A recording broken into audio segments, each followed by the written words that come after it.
ẹgbà ìwà à ń lọ sínú ọ̀rọ̀ náà ẹ mọ́ ó yẹ máa bá wa lọ ẹ̀yin ni olùkọ́ wa ẹ kọ́ wa ní ọ̀rọ̀ yín jó yé wa jó ní bùgbé lọ́kàn wa ògo ni fún ọlọ́run ní òkè ọ̀run jésù kristi olúwa wa àmín àmín àmín ní orúkọ jésù hallelujah òsànà fi ìyè adúpẹ́ ní ọwọ́ ọlọ́run ọba tí ó fún wa ní oore ọ̀fẹ́ tó jẹ́ ká rí sunday mìíràn ní ayọ̀ àti ní àlàáfíà pẹ̀lú oore ọ̀fẹ́ ọlọ́run òní jẹ́ sunday tó gbẹ̀yìn nínú oṣù kejì èyí tí ọlọ́run mú wa rí ní ayọ̀ àti ní àlàáfíà nínú oṣù yìí ọ̀pọ̀ òjò ló rọ̀ tilẹ̀ fi mu ọ̀pọ̀ wà láyé wọn sí láàyè wọn ṣùgbọ́n àwa ń dúpẹ́ àfihàn ọlọ́run pé ó dá ẹ̀mí wa sí láìro gbogbo rògbòdìyàn wàhálà lọ́tún lósì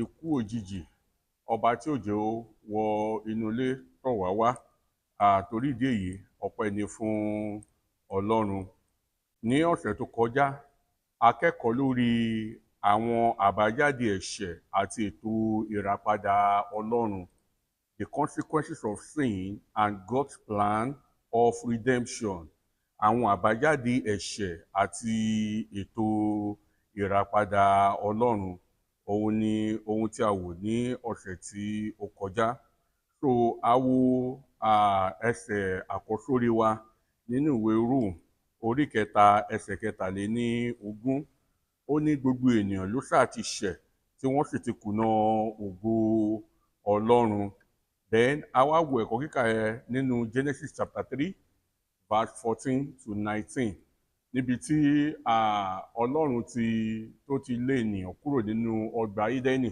nígbà tí ènìyàn ṣẹ̀ nígbà tí ènìyàn ṣe àìgbọràn so àìgbọràn yìí òun ló mú ẹ̀ṣẹ̀ wọnú ayé nígbà tí ọlọ́run sọ fún Ádámù wípé wá o gbogbo igi tó wà níbí ni kó máa jẹ ṣùgbọ́n eléyìí ò gbọdọ̀ jẹ ọjọ́ tí wọ́n bá jẹ kíkú ni ìwọ ó kú a rí wípé nígbà tí wọ́n ṣe ìbéèrè pé níbi tí ò bá sí òfin ẹ̀ṣẹ̀ kò sí in as much as there is law there is sin so and there will always be an offender if there is law in any society or in any place except there is no law so nígbà tí wọ́n dẹ̀ ṣe yẹn a rí pé ọlọ́run ó bínú ṣùgbọ́n nínú Genesis 3:15 nínú ìbínú rẹ̀ ọlọ́run ó rántí àánú sí àwa ènìyàn then a wá wò wípé ẹ̀ṣẹ̀ ìṣọ̀tẹ̀ lòdì sí oore ọlọ́run irú ìbátan tí ó bàjẹ́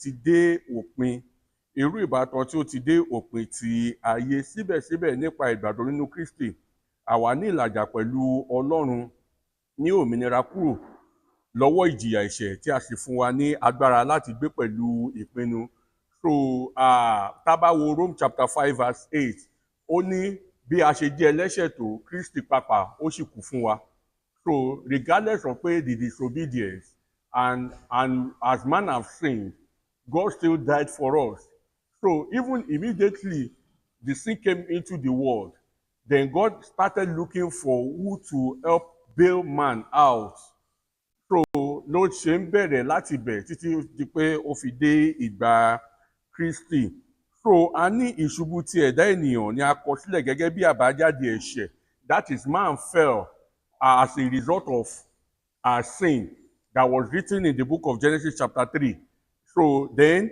tí à ń ṣàfihàn àwọn àbájáde ẹ̀ṣẹ̀ àtìlérí ti ìràpadà ọlọ́run now despite God was angry because the outcome of the sin was the punishment that in your labor when you want to give birth you will labor then a man will always tilt the ground that will always make sure he stand up for his food before the food comes so on and so forth and the highest part of it is that you shall return to dust you were made from dust and you shall return to dust that's when we got the promise and penalty of death but despite this penalty of death God is in his infinite mercy still preached the gospel for us in the same chapter.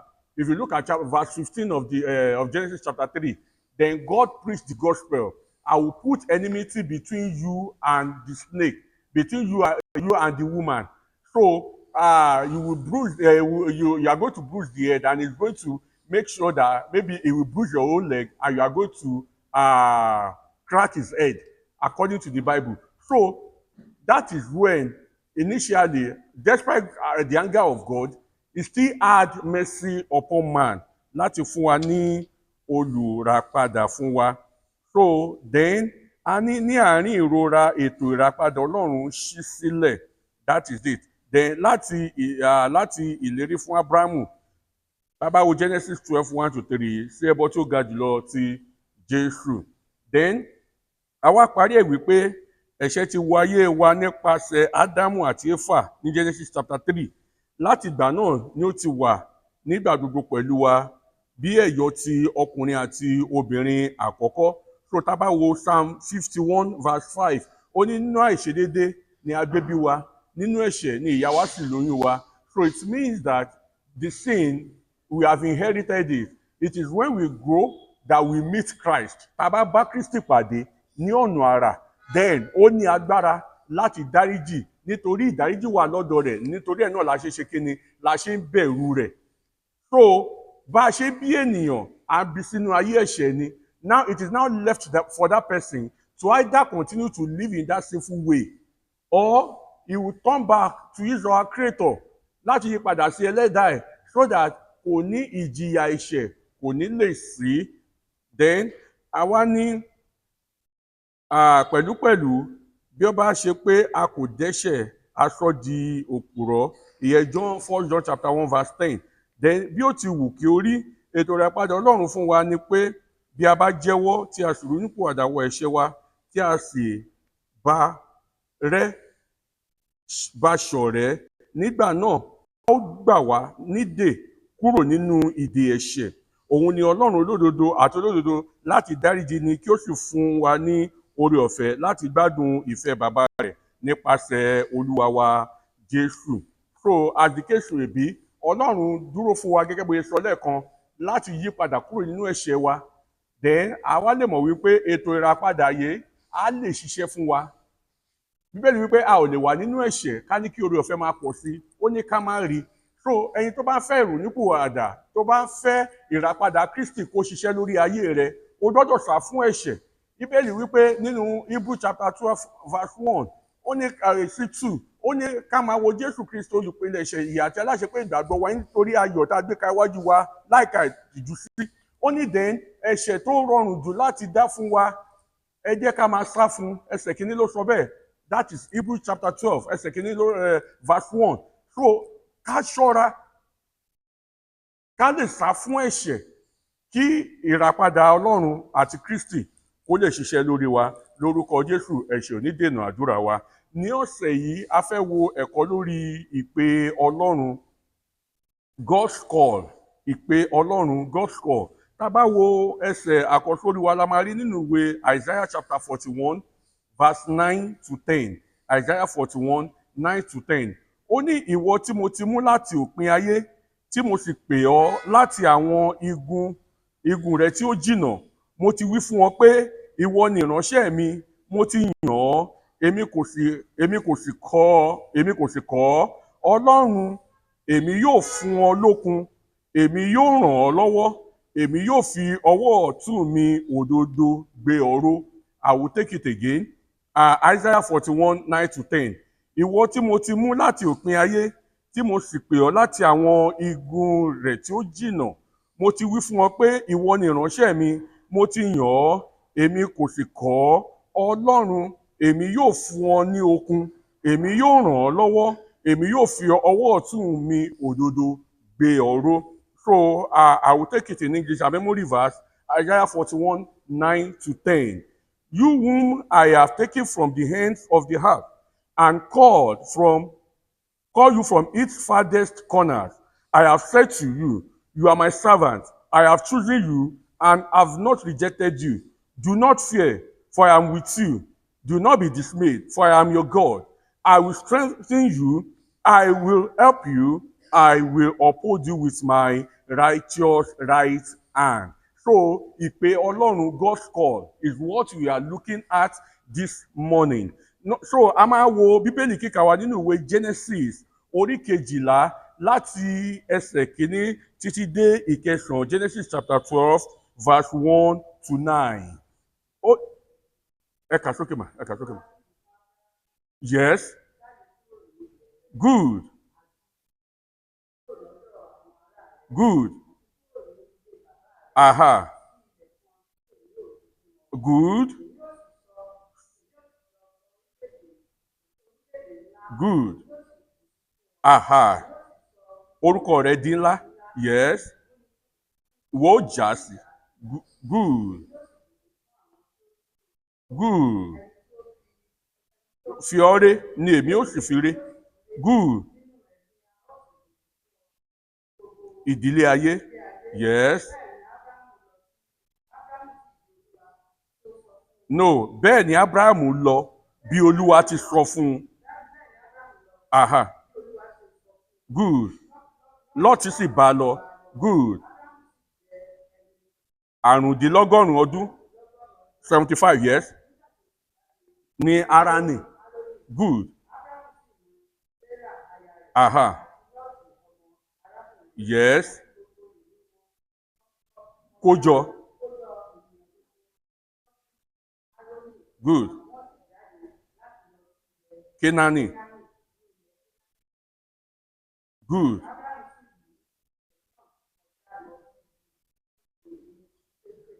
Good. Ìdòmórè. Good. Ní ìgbà náà. Good. 7.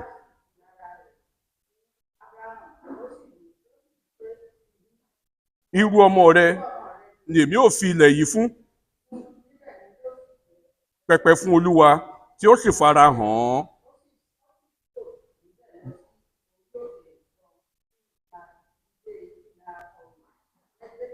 Good.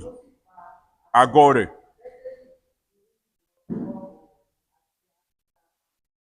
Good. Níbẹ̀ fún Olúwa. Good. Orúkọ Olúwa. Good. Ábúráhámù sì rìn lọ. Good. All right. Now, tá bá wo ibi tí a kà yẹn, nígbà tí Ọlọ́run pè Ábúráhámù, Ọlọ́run sọ pé kó jáde kúrò nílé rẹ̀, nílé bàbá rẹ̀ sí ilẹ̀ kan tí èmi ò fi hàn ọ́. Now, God will never call you without giving you hope or promises. But I can tell you for free that those promises will come to pass, but it will not look rosy as God has said it. Kò ní yá. It will not be as quick. Because bí Ọlọ́run ṣe sọ fún Ábúráhámù yẹn, kúrò nílé bàbá rẹ̀ sí ilẹ̀ kan tí èmi ò fi hàn ẹ́. Now, expectation ni wípé nígbà tó dé ibẹ̀, nǹkan máa bẹ̀rẹ̀, èmi ò sọ di ńlá, èmi ò sọ di orílẹ̀-èdè. Now, tẹ́ bá kà lọ, ẹ rí pé Ábúráhámù rí a lot of challenges. Kó tó di pé eventually Ọlọ́run dá lóhùn. Now, Ọlọ́run tó sọ pé òun máa sọrú ọmọ ẹ̀ di ńlá ló wá ṣòro fún láti rí ọmọ.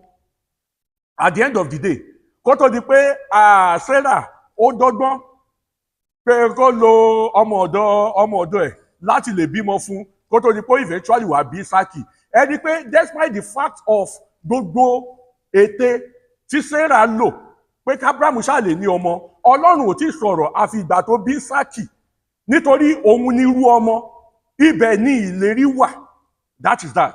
So many a times ni Ọlọ́run náà máa làwa náà nínú ìpè tàbí ìrìn àjò tá a wà pẹ̀lú Ọlọ́run, a máa ń rò pé ó ti pẹ́ jù, àwa dọ́gbọ́n ara wa. Ọgbọ́n tá a bá dá yẹn, tá a bá ṣọ́ra, at the end of the day, nígbà tí Ọlọ́run bá dé, ọgbọ́n tá a dá yẹn, ó máa fẹ́ jẹ́ wàhálà fún wa. Because fúnra wa la fọwọ́ ara wa fà. It was never in God's plan wípé Sarah pé ó máa bí ọmọ mi yàtọ̀ sí pé Sarah ló máa bí.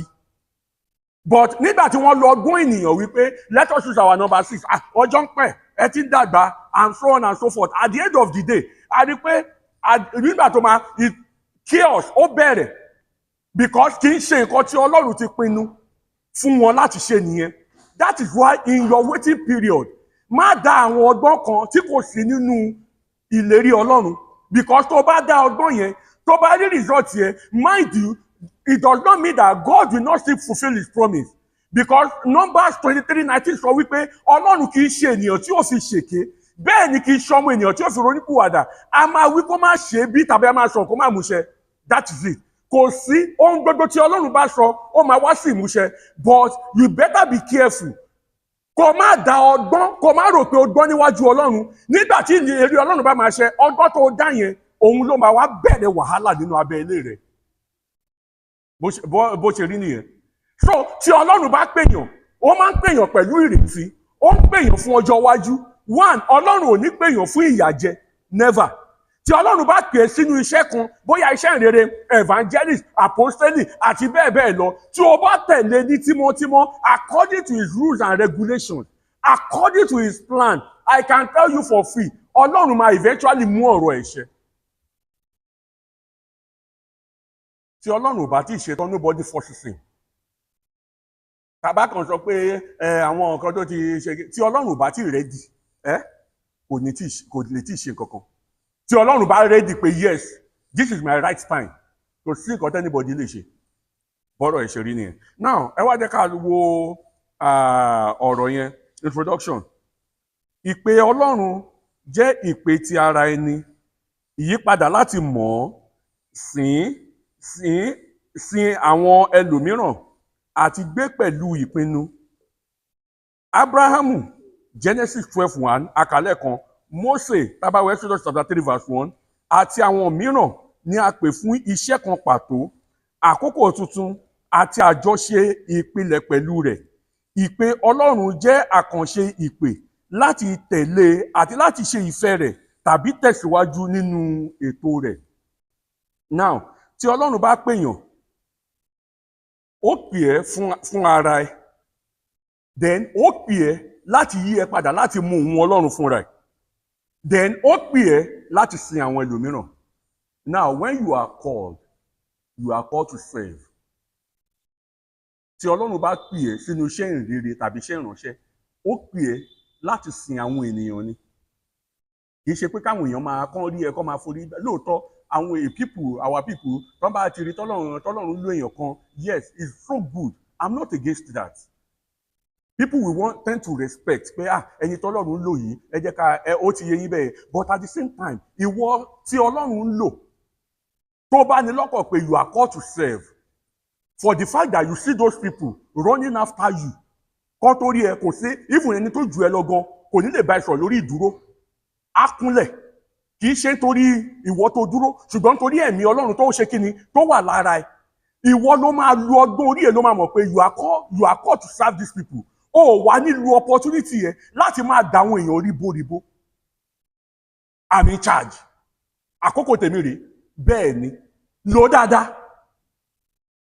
Bẹ́ẹ̀ ni, ó parọ́, kò dẹ̀ sẹ́ni tó bẹ́ẹ̀ jù, it is your time. Kò sẹ́ni tó ní kó máa rí anything tó bá fẹ́ ṣe, ó lè ṣe, ṣùgbọ́n máa rò dáadáa wípé somebody call you to that assignment. Àǹtí ẹni ò bá pè ẹ́ tí ò bá fi ọlá sí ẹ lára, ó lè máa lọ ní títì tó ò bá ṣiṣẹ́ ìránṣẹ́ káwọn èèyàn máa kọjá lára ẹ as normal person. Bẹ́ẹ̀ ni, ṣùgbọ́n nítorí pé tí Ọlọ́run pè ẹ́, ó fi iyì sí ẹ lára, ó fi ẹwà Ọlọ́run sí ẹ lára. Now when people now tend to believe God in your life and they come to respect, láti bow, láti ṣe, it does not mean that you should now take the opportunity and mislead them. Or kó máa darí wọn ríboríbo, apàṣẹ wà ní. Nǹkan tí bá ti sọ, fine, òótọ́ ni, nobody is arguing. But ìgbà kan lọ, ìgbà kan bọ̀ ni, either we like it or not. A time will come, even tí Ọlọ́run bá ṣàánú ẹ, ni ò ní jẹ́ kẹ́nu ẹ wúwo kó tó pàdé ẹ̀. Ṣùgbọ́n tí Ọlọ́run bá fẹ́ jọ ẹ́ lójú pẹ̀lú agbára tó rò pé ó níyẹn, ṣé o ní gbogbo nǹkan tó ní kó má ṣe yẹn, ó ò ní kú, ó ò ní lè sọ̀rọ̀. Wọ́n á dẹ̀ máa ṣe, inú ara ẹ wàá kàn máa kanra. Kò sí nǹkan tó lè ṣe. That is it. It is better. Let us do it the way it's supposed to be. So that even in your living, you will be so happy that yes. But everybody needs sùúrù. You self, you know, pé nǹkan tó ń ṣe yìí, it is not according to God's plan. But ó fẹ́ di ẹ̀rù sí àwọn ènìyàn lọ́kàn.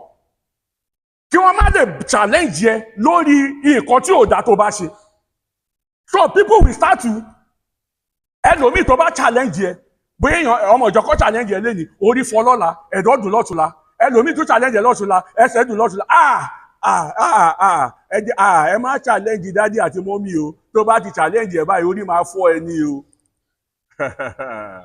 ìwọ náà wàá máa wò ó nobody does that but I'm telling you a day will come you will not as in you will not even die they challenge everything even gbogbo nǹkan tó ń ṣe ojú ẹ̀ báyìí náà ti máa yí padà and there's nothing you can do bó ṣe rí nìyẹn when you are called tí Ọlọ́run bá pè é ó pè é láti sin àwọn ènìyàn ni because ta ló mọ̀ kò lu ẹ lọ́yọ̀ọ́ nígbà tí Kristi pè é kò sẹ́ni tó mọ̀ ẹ́ ṣùgbọ́n nígbà tó pè é ó fi ọlá sí ẹ lára ó fi ẹwà sí ẹ lára he made people to respect you it is not you it is the one that have called you so you must not pass your boundary kó má rò pé o mọ̀ ọ́ ṣe bíbélì wípé tó dúró kó kíyè sára kó má bàa ṣubú ìpè Ọlọ́run now we now move so tí Ọlọ́run bá dẹ̀ pèèyàn ó ti ní àwọn ìtẹ̀síwájú iṣẹ́ kan tó fẹ́ ṣe that is why do you believe this that God is helpless without man yes God is helpless without man ẹ jẹ́ kí wá sọ fún yín wípé Ọlọ́run ò lè ṣe kankan láì jẹ́ kó factor èèyàn mọ́ that's what I mean by God is helpless without if God want to carry an assignment kò ní sọ̀kalẹ̀ fún rẹ̀ kò ní rán áńgẹ́lì èèyàn náà ló máa rán that is it so tó bá fẹ́ mú àwọn iṣẹ́ kan tẹ̀síwájú he will make sure ẹ̀rí pé gbàtà fẹ́ bí Kristi kì í ṣe pé Kristi ò lè jábọ́ látọ̀run wọ́n lè rí lẹ́gbẹ̀ẹ́ gọ́tà wọ́n lè rí lẹ́gbẹ̀ẹ́ omi wọ́n lè rí ní orí títì wọ́n lè rí ní àkìtàn ṣùgbọ́n ó mọ̀ wípé it is honourable let it go according to man nature jẹ́ kó gbára èèyàn wáyé and mo ti sọ fún wa mo ti yànnà náà dáadáa fún wa wípé Maria kò ní capacity láti gbé oyún Kristi fún oṣù 9 bẹ́ẹ̀ ni ìwọ nígbà tí Kristi fẹ́ wá within a second ló paradà ló wọnú ẹ̀ ló já sí ayé kò lè dágbé ẹrù gbogbo àgbáyé ni it was just there ó ń dàgbà normally but because of the mightiness of Christ gíga rẹ̀ ẹni tá a ti fún ní orúkọ tó gbogbo orúkọ pé ní orúkọ Jésù kí gbogbo kókó máa wólẹ̀ that is that nobody she couldn't we were made to know this in the school of prophetic láàrin 1 second tí Kristi fẹ́ wáyé ló bí Kristi sí ayé èyí tó túmọ̀ sí wípé God is helpless without man that's what I mean by that tọ́lọ́run bá máa ṣe ẹ̀kọ́ kò ní jábọ́ látọ̀run kò ní rán áńgẹ́lì ẹ mọ̀ pé ẹ lè rí ẹlòmíì tó máa sọ pé mo dẹ̀ rí máa nǹkan nígbà tó fún mi lówó bó ṣe ń lọ nígbà tí máa wẹ̀yìn mọ́ mi ò rí má sọ áńgẹ́lì kọ́ ló rán èèyàn ṣáàdó fún wọn ní nǹkan ó pòrágò kàn ẹ́ tó o lè sọ fún mi pé áńgẹ́lì ló rán wá áńgẹ́lì yẹn ní ìyẹ́ ṣe bẹ́ni tó rán wá ẹsẹ̀ méjì ó ní pé bó o ṣe wà ló ṣe lè pè lénìyàn kò tá ní ìyẹ́ ó wá lè tán o because that person will come in form of a man that's what I mean so Ọlọ́run ṣetán láti lo ìkọ̀kan nu wa láti pè wá and adema wo tá bá sọ pé ìpè it is not to kì í ṣe pé bóyá kọ́ṣọ́ọ̀ṣì nìkan it is to kò pè síbẹ̀ àwọn ìpè kan wà náà in the society that God will call you that when you speak people listen to you ìpè kan náà nìyẹn now let us now move a ní ìpè Ọlọ́run nígbà gbogbo ní àwọn ọ̀nà àìròtẹ́lẹ̀ ìyẹn ni pé unexpected bó ṣe lè rú òun ni ìpè Ọlọ́run nígbà míì tá bá wo Genesis 12 Ọlọ́run pè Ábúráhámù láti lọ kúrò ní orílẹ̀-èdè rẹ̀ àwọn ènìyàn rẹ̀ àti àwọn ará ilé bàbá rẹ̀ àti láti lọ sí ilẹ̀ tí Ọlọ́run yóò fi hàn tá bá wo Genesis 12:1-3 àti kà lẹ́ẹ̀kan pé Ọlọ́run sì ti sọ fún Ábúráhámù pé jáde kúrò nílé bàbá rẹ̀ jáde kúrò lára àwọn ará rẹ̀ sí ilẹ̀ kan tí èmi ò fi hàn ọ́ now a ní a pè Mósè láti darí Ísírẹ́lì jáde kúrò ní Íjíbítì tá bá wo Exodus chapter 3:10 ẹ jẹ́ ká kà yẹn.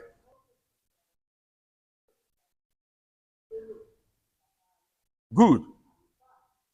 Midian, yes.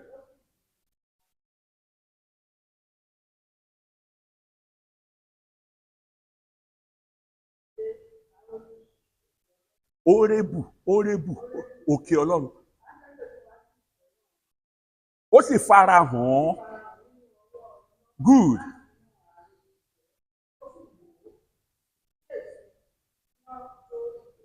Ìgbẹ́ náà kò sí run. Good. Apá kan láti wo irun yìí. Yes. No. Èṣe tí ìgbẹ́ yìí kò run. Yes.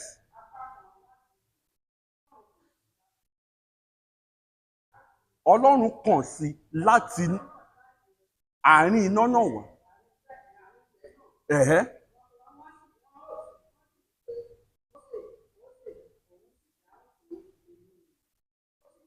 Aha. Good. Sálúbàtà. Aha. Yes.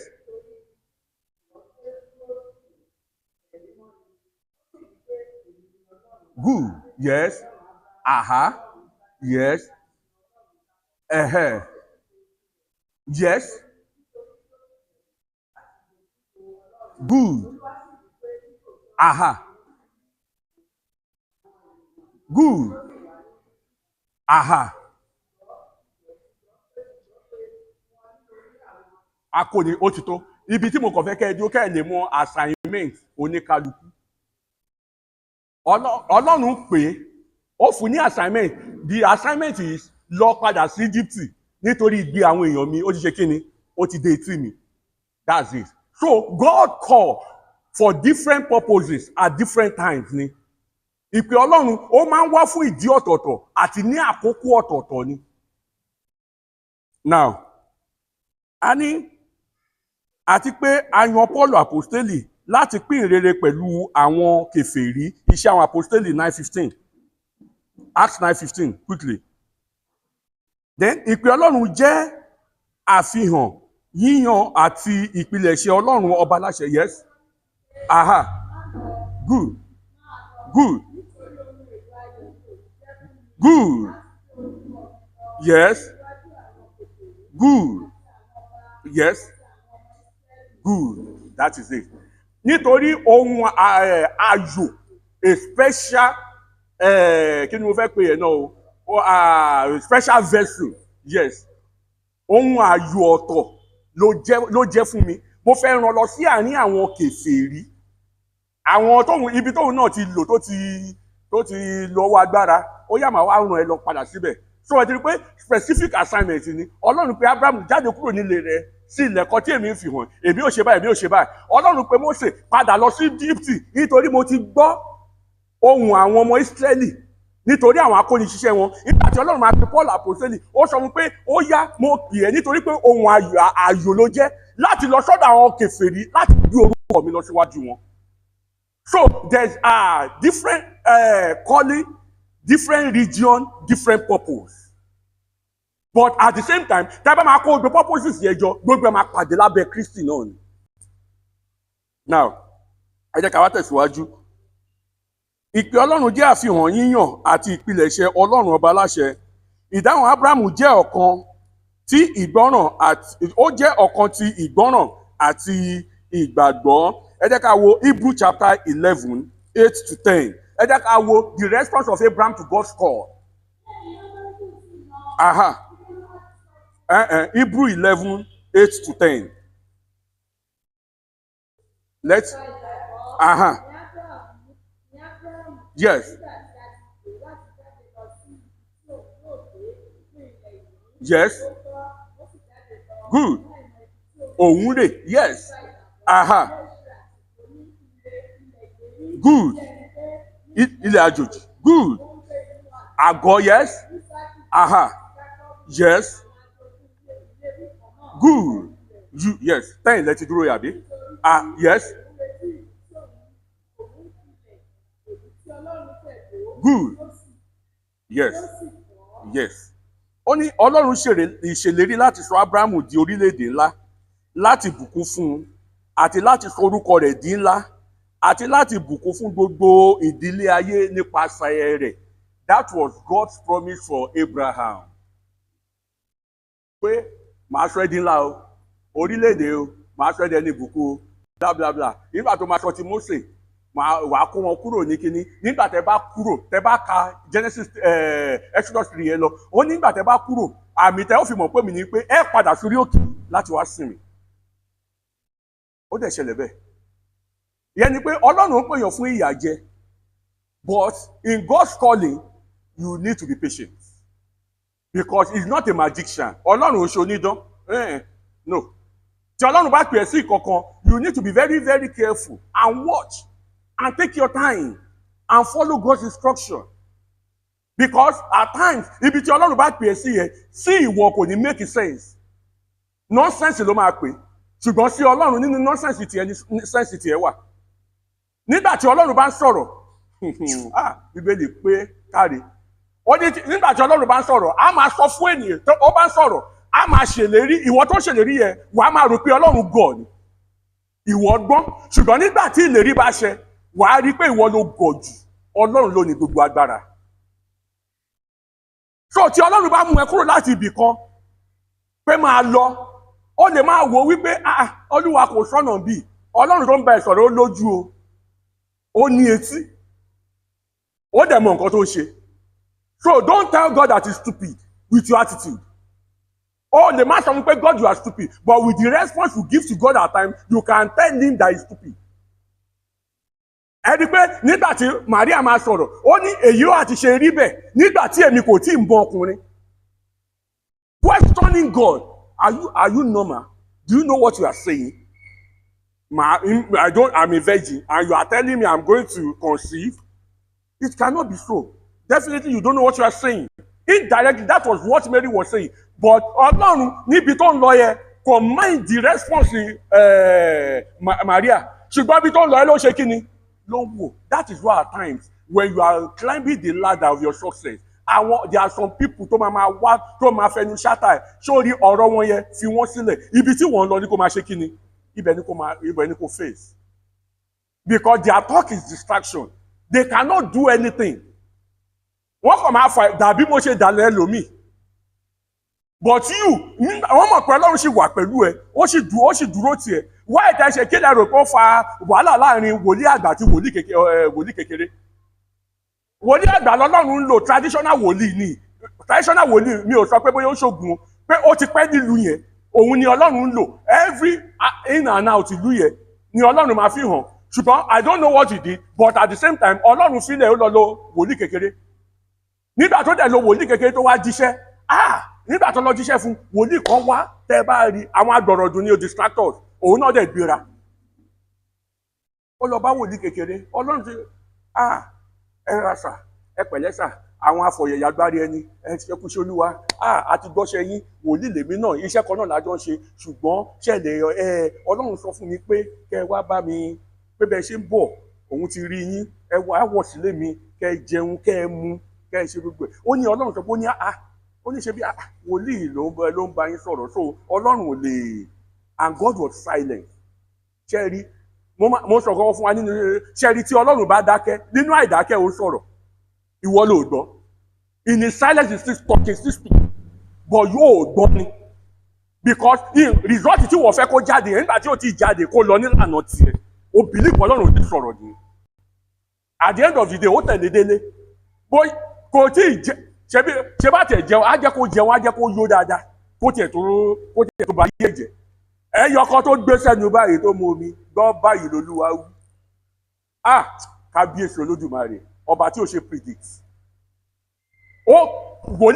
Ẹ̀mí Ọlọ́run padà sára wòlíì àgbà yẹn straight ni. Olúwa sọ fún ẹ pé o gbọ́dọ̀ ṣe báyìí, ó ṣe báyìí, ó ní ọ̀nà tó gbà lọ́kọ́ ni kó gbà bọ̀, ó gbọ́dọ̀ jẹ, ó gbọ́dọ̀ mu, nítorí ìwọ ṣe èyí. What are you telling me about God? Èèyàn ká máa sọ fún mi, á máa predict bọ́lá òun ṣe lè ṣiṣẹ́.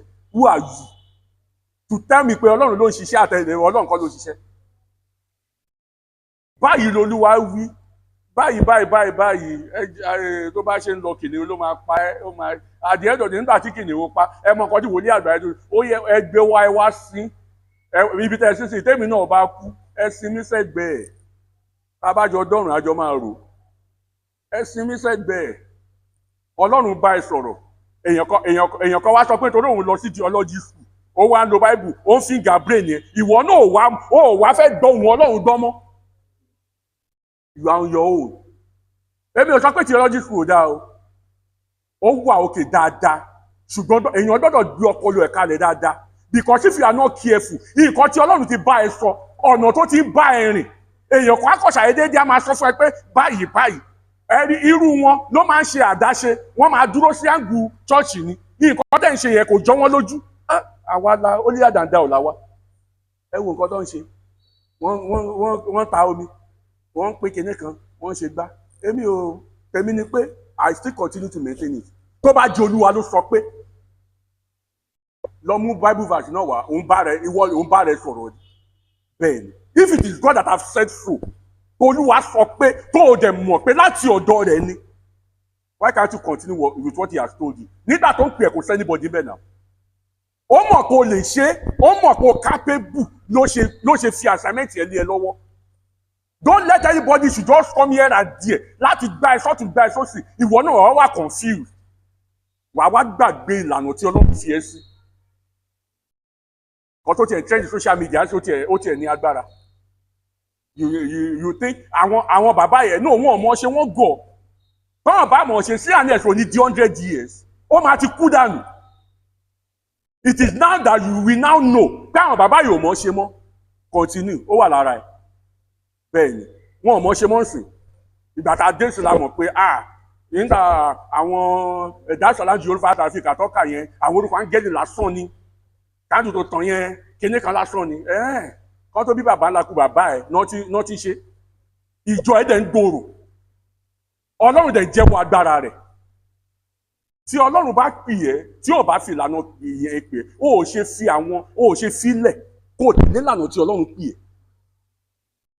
àwọn tó ń ṣẹbọ tó ń ṣògùn tó ń fèèyàn ṣòwò gbogbo á máa pẹnu kò fi bá wọn wí ṣùgbọ́n tó bá di pé ọ̀dà tí ọlọ́run ti gbé kalẹ̀ fún ìjọ rẹ̀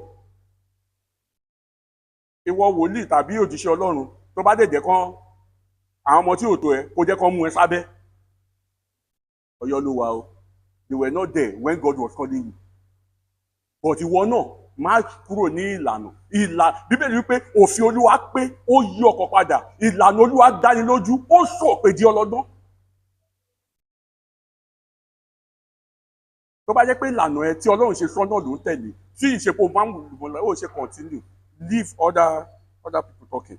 Now tá bá wò nínú 1 Corinthians chapter 12 àpọ́stélì Paul kọ̀wé nípa onírúurú àwọn ẹ̀bùn ẹ̀mí àti ìṣọ̀kan sí ti Kristi ẹ jẹ́ ká wo 1 Corinthians 12 4-11 1 Corinthians 12 4-11 yes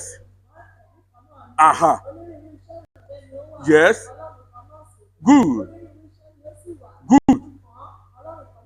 yes yes yes good ẹ continue 11 là ń lọ yes nípa ẹ̀mí ẹlòmíràn ọ̀rọ̀ ìmọ̀ nípa ẹ̀mí kan náà yes ìgbàgbọ́ yes good yes yes yes good yes yes good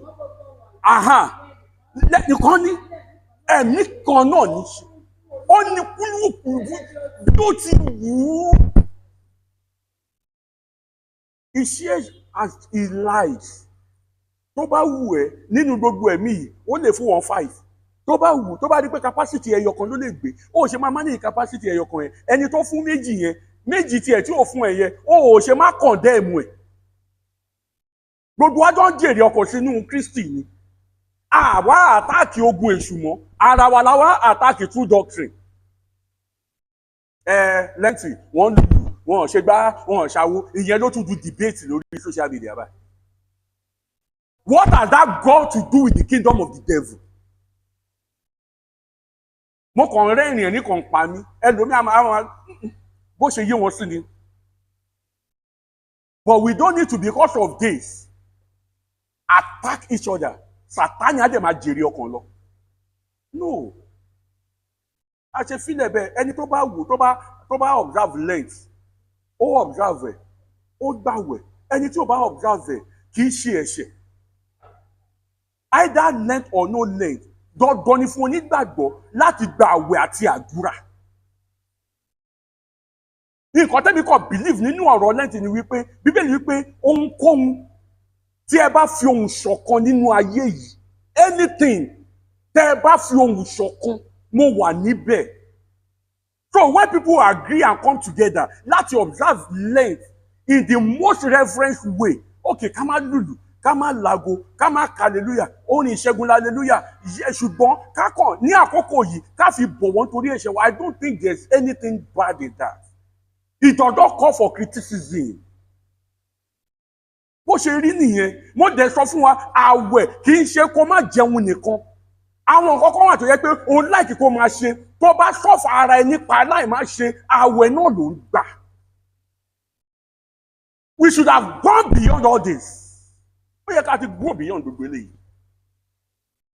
But that is nǹkan tó tún bẹ̀rẹ̀ last week nìyẹn mo kàn rẹ́rìn-ín mo kàn oríṣiríṣi ọ̀rọ̀.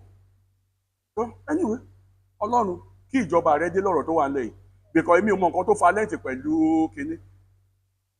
À ń wo àkókò Kristi ò ní pẹ́ dé. Àwọn ọkàn tó fẹ́ jèrè kò tí ì jèrè ẹ̀ ẹ̀yin tó tún gbé kalẹ̀ láti jèrè ọkàn ẹ̀ tún kọjú síra yín nípa doctrine. Èèyàn kan máa sọ̀rọ̀ lórí social media ó ní nígbà tí òun lọ sí abroad tóun ṣe kinní àṣẹ òṣì là ń ṣe Nàìjíríà mo kọ̀ mẹ́sì rẹ̀ mo lẹ́yìn ilẹ̀ ṣòṣì. Mo ní because as the case may be tó o bá rò pé nítorí Adékòdèrè ọmọ ojú ọ̀rọ̀ lárí o ti lọ sí Canada ń sìn ṣé the way is their tradition the same with ours ṣé wẹ́dà wọn ó jọ tiwa ṣé bí wọ́n ṣe ń ṣe ṣó jọ tiwa lóòótọ́ if you are tó o bá wà careful when you travel abroad mo sọ fún wa and I said something most of our prayer points it is what the government can solve tí government bá solve ẹ̀ àwọn prayer points kò ní ṣẹlẹ̀ bẹ́ẹ̀ni inú church náà lè ti máa gbàdúrà Ọlọ́run má jọ múná lọ nígbà tẹ́ ti rò generator ẹ̀ dẹ̀ fẹ́ ṣe big program ṣe bá dúrà náà nìyẹn àbí tí ìjọba bá provide yẹn ṣe máa sọ pé Ọlọ́run jọ gbogbo ọjọ́ méjì tàbí ṣe kíní báwa kó sọ́kàn NEPA ẹ rí pé distraction but when you go to a country that their system is working well when the rule of law plays tó jẹ́ pé àti ó jẹ́ president tó jẹ́ kíní òfin máa mú anybody then everybody máa wà oúnjẹ salary ẹ̀ tó yẹ kó gbà ní abroad if they underpay you ó ní àwọn tó máa lọ bá láì mú anybody they get your money for you ní Nàìjíríà bí tó bá underpay ẹ̀ tó bá ti lọ report iléeṣẹ́ gan láti lọ sanwó fún àwọn people yẹn wọ́n dé báyìí wọ́n náà máa sack ó wá ní mi ò ní gorí òkè lọ no tí Ọlọ́run bá fún wa ní oore ọ̀fẹ́ láti kúrò nílùú yìí láti máa lọ bọ̀ ẹ compare méjèèjì ẹ rí i pé ọ̀tọ̀ọ̀tọ̀ ní so don't say that statement pé òṣì là ń ṣe Nàìjíríà no Ọlọ́run jẹ́ ìṣe òṣì tọmọtọmọ tìran no now so gẹ́gẹ́ bí ara ènìyàn ti ní oríṣiríṣi ẹ̀yà ọ̀kọ̀ọ̀kan pẹ̀lú iṣẹ́ tirẹ̀ bẹ́ẹ̀ náà ni ara Kristi ní ẹ̀yà ọ̀tọ̀ọ̀tọ̀ ọ̀kọ̀ọ̀kan pẹ̀lú ẹ̀bùn àti ojúṣe wọn tá a bá wo 1 Corinthians 12 yẹn 12 to 27 yẹn ó gùn díẹ̀ ṣáàlẹ̀ sáré kà good yes good yes good yes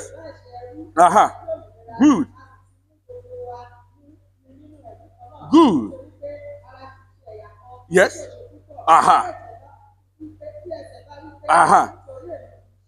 ọwọ́ yes good good kì í ṣe ti ara ó tọ́ra ẹ̀ ní yes good ibo létí máa wà ibo lọ̀rọ̀ máa yes good bó ti wù ú yes good yes good ara kan yes yes yes ṣùgbọ́n good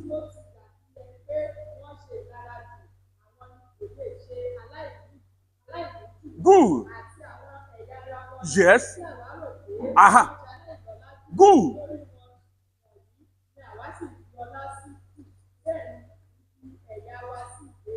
ó ti tó mà á pè wá láti lo àwọn ẹ̀bùn àti àwọn tálẹ́ǹtì wa láti ṣe ìránṣẹ́ fún àwọn ẹlòmíràn àti láti mọ̀ pé gbogbo wa jẹ́ apá kan ti ara Kristi.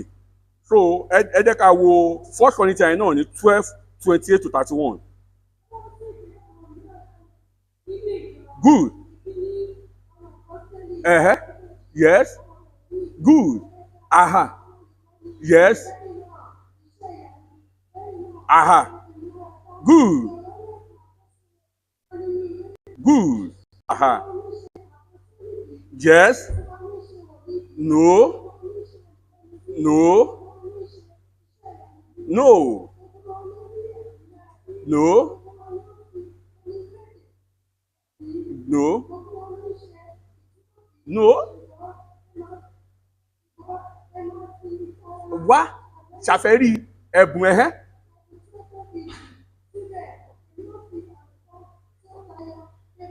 Hàn yín all right.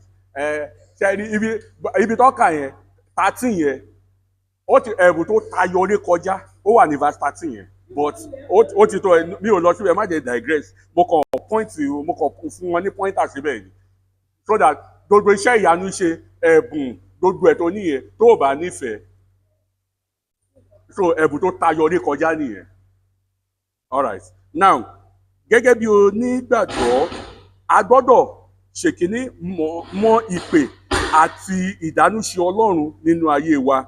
So we must know the initiative, the calling and initiative of God in our life. Kí a sì dáhùn pẹ̀lú ìgbọràn àti ìgbàgbọ́. Ìyẹn ni pé a gbọ́dọ̀ mọ ìpè Ọlọ́run so nínú ayé wa àti initiative ìdánúṣe Ọlọ́run lórí ìpè ayé wa. Ẹ jẹ́ ká wo Rome 8:28 to 30. Aha. Fún rere. Yes. Good. Ìpinnu rẹ̀. Yes. Aha. Àwọn ẹni tí ó mọ̀ tẹ́lẹ̀. Aha. Good. Good. Yes. Aha. Good. Aha. Good. Aha. Good. Then ìkejì ìyẹn ni pé gẹ́gẹ́ bí onígbàgbọ́ a gbọ́dọ̀ gbẹ́kẹ̀lé àwọn ìlérí Ọlọ́run àti ètò fún ìgbésí ayé wa kí ó sì wá láti mú ìpinnu tí ó ní fún wa ṣẹ. Ìyẹn ni pé gbogbo ìlérí tí Ọlọ́run lé ẹni pé nígbà tá a bá wo Hebrews chapter 11 ta kà lẹ́ẹ̀kan I think verse mo ń bọ̀ o Hebrews 11 mo wo verse ta kà lẹ́ẹ̀kan yẹn tó sọ nípa Mósè bó tilẹ̀ jẹ́ nípa Abrahamu despite wípé kò mọ̀ ibi tí ó ń lọ. Aha yes aha good good ó gbọ́ láì mọ ibi tí òun rè so a gbọ́dọ̀ gbẹ́kẹ̀lé àwọn ìlérí Ọlọ́run àti ètò fún ìgbésí ayé wa kí ó sì wá láti mú ìpinnu tí ó ní fún wa ṣẹ. Jeremiah 29:11. Jeremiah 29:11 quickly. So tá bá gbẹ́kẹ̀lé ìlérí rẹ̀ ó máa mú àwọn ìpinnu rẹ̀ ṣẹ ó máa mú àwọn ọ̀rọ̀ rẹ̀ ṣẹ. Jeremiah 29:11.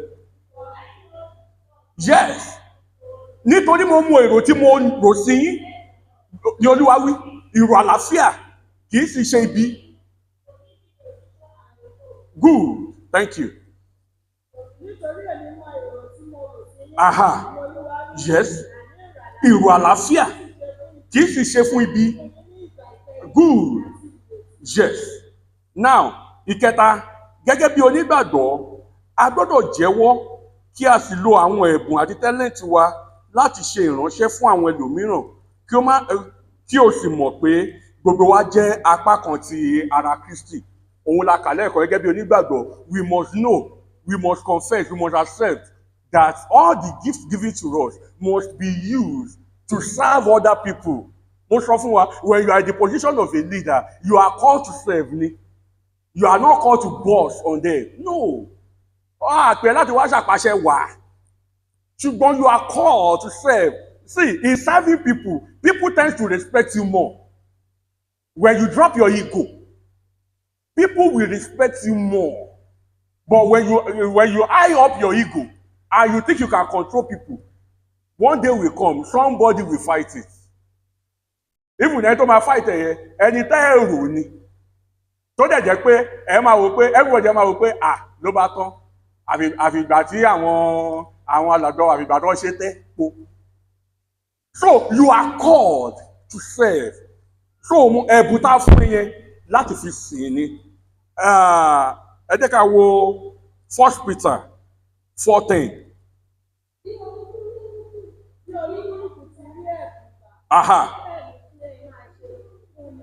Good. Láàrin ara yín. Good. Yes. Bí oníkúlùkù ti rí ẹ̀bùn ọ̀tọ̀ọ̀tọ̀ gbà, bẹ́ẹ̀ náà ni kẹ́ máa fi ṣe ìpín fúnni fún àwọn ènìyàn. You are up, bring people up. Ẹ̀bùn tọ́lọ́run fún ẹ, pín fún àwọn èèyàn, let people. Wá, àkànlé ni foreman, èèyàn kò lè ṣiṣẹ́ èèyàn mẹ́rin. Ìwọ rèé lákọrin gbà. Ìwọ rèé kó tó ṣẹ́jú ó ti bọ́ sí mídíà gbà, kó tó kúrò mídíà ó ti bọ́ sọ́mọ ogun, kó tó ṣe kínní wá tó bá jẹ́ dádì mi tó bá ṣe fóṣù kan màá make sure pé ọjọ́ kan wà tẹ́ẹ̀ ní wá sí ṣọ́ọ̀ṣì nítorí tẹ́ bá fọ́lẹ̀ gbà kò sẹ́ni tó máa jẹ dádì mi mọ́. So what I'm saying in the essence is when God has given you irú akitiyan yẹn, bring people. Delegate, let people, let them do. Kódà kò ní pé ìwọ nìkan ló fẹ́, ìwọ tó bá ti síbẹ̀, wàá máa ṣe ìṣe bíi pé tó bá síbẹ̀ kí nǹkan kan máa lọ. Àdúrà àti ẹni wípé tó bá fẹ́ ṣe yìí tó bá ti pè sí kọmitì yẹn kò ní ṣe é ṣe. Ó ṣe fìyẹn lẹ̀.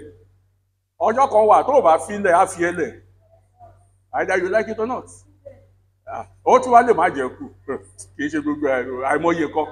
Tó jẹ́ pé wàá máa wò báyìí, wọ́n máa ṣe mọ́ ni ẹ jẹ́ kẹ́ lómi ṣe ara yìí balẹ̀ ni ẹ jẹ́ kẹ́ bóyá rí nìyẹn. But while you are growing, try to.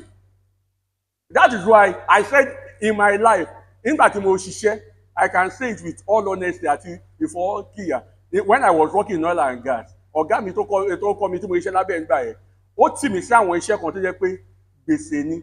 Little error will cost me more than 5 million. Èmi dẹ̀ ṣe bẹ̀rẹ̀ ayé mi. Bẹ́ẹ̀ni. Ọlọ́run yọ mí pé àwọn tí mo bá ń bẹ̀ because when I came, wọ́n wò wípé àwọn tó wà ń bẹ̀ ń jí òun lẹ́sẹ̀. Àwọn tó dẹ̀ wà ń bẹ̀ rí wọ́n ní experience ju èmi lọ. But nítorí source tí mo ṣe wá tó fi mọ̀ mí, ló wá sọ pé okay, you are going to head them. Head kíni. Àṣọ́hun náà fún rẹ̀ ó ta géèmù lẹ̀. Ọlọ́run ló ní bóyá sọ́bà mo kọ̀ bọ́ ìsàlẹ̀ gbogbo àwọn tí mo bá níbẹ̀. Mo pè wọ́n wọnú yàrá orí ìkúnlẹ̀ mo ti ń bá wọn sọ̀rọ̀. Ẹ wò ẹ gbàgbé nǹkan tó ga ń sọ yẹn. Tá a bá débẹ̀ ṣe rí láàrin ọmọ yín mo jẹ́ ẹ fọ̀nà hàn mi. Bẹ́ẹ̀ ni ẹ fọ̀nà hàn mi adẹ̀gbójú. Tó bá ti dé màá máa halẹ̀ tí ó sì àfihàn tó bá ti lọ ọmọ we clock it let's go ó tún lọ nìyẹn.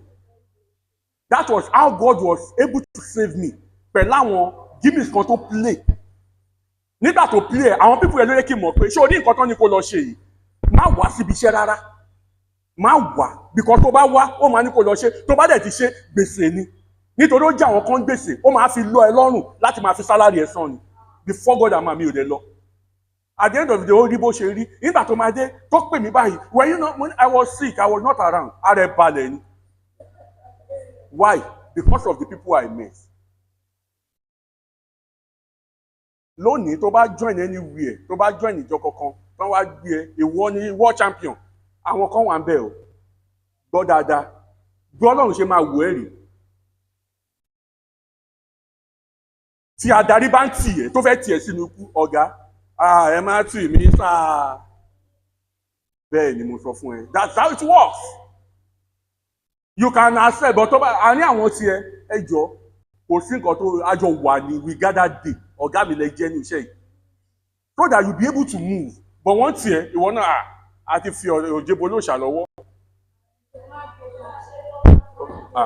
ó dẹ̀ kù sí ó kù sẹ́ni ẹ lọ́wọ́ gbà ẹ̀ alright so then pín ìkẹrin gẹ́gẹ́ bí onígbàgbọ́ a gbọ́dọ̀ pín ìfiránṣẹ́ ti ìpè àti ìpinnu Ọlọ́run pẹ̀lú àwọn ẹlòmíràn pípè wọ́n láti dáhùn sí ìpè rẹ̀ ẹ jẹ́ ká wo Matthew 28:19-20.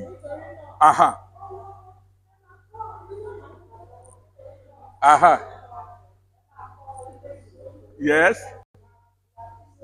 Okay. Good. Àti ní ti ẹ̀mí mímọ́ good. Tí mo láṣẹ fún yín. Èmi wà pẹ̀lú yín. Alright, níparí ọ̀rọ̀ yìí, ìpè Ọlọ́run kò ní òpin sí iṣẹ́ ìránṣẹ́ tàbí àwọn àkókò ìyàlẹ́nu. Ó lè kàn sí àwọn ìpinnu lójoojúmọ́, àwọn ìbátan tàbí àwọn ipá bíi jíjẹ́ òbí, ọ̀rẹ́ tàbí aládùúgbò. Bí ó tilẹ̀ jẹ́ pé ó wúwo lórí, Bíbélì jẹ́ kó mọ̀ pé Ọlọ́run pèsè àwọn tí ó ń pè. Èmi kì yóò fi ọ́ sílẹ̀ láé, bẹ́ẹ̀ ni èmi kì yóò kọ̀ ọ́ sílẹ̀. Hebrew 13:5. Ó sì mú bá ète rẹ̀ títóbi jùlọ. Good. Ohun good.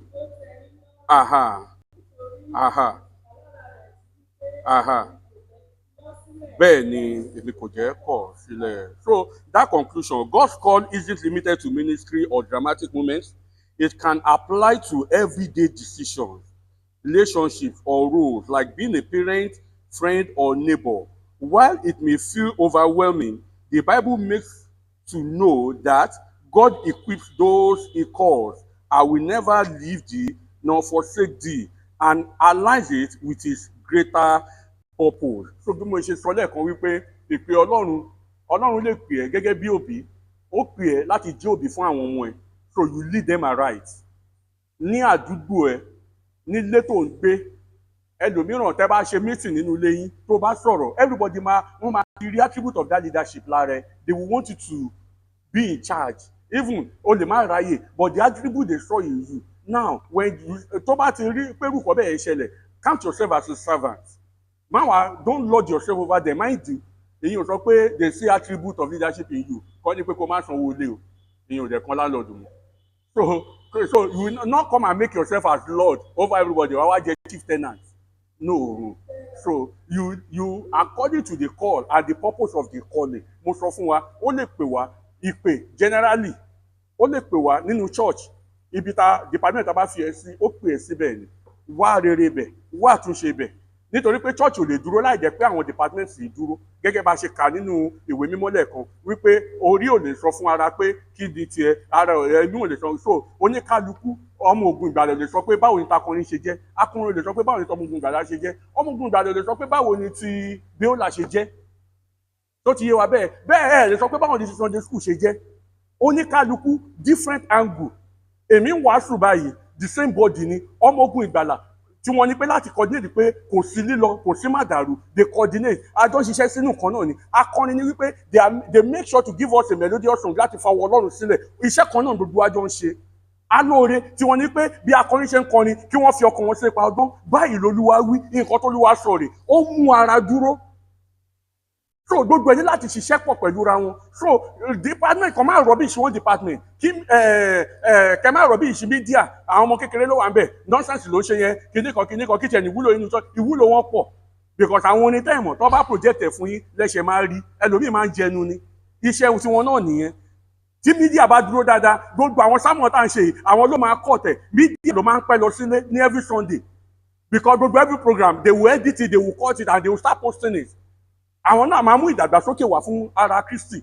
So bó ṣe rí nìyẹn, nígbà táwọn èèyàn bá ń rí ìta tí wọ́n wo bẹ́ẹ̀ ṣe sọ tó ń gbọ́rọ̀ Ọlọ́run, people will come, when they come they will see you, wọ́n á darapọ̀ mọ́ yín, iṣẹ́ Ọlọ́run tẹ̀síwájú nìyẹn.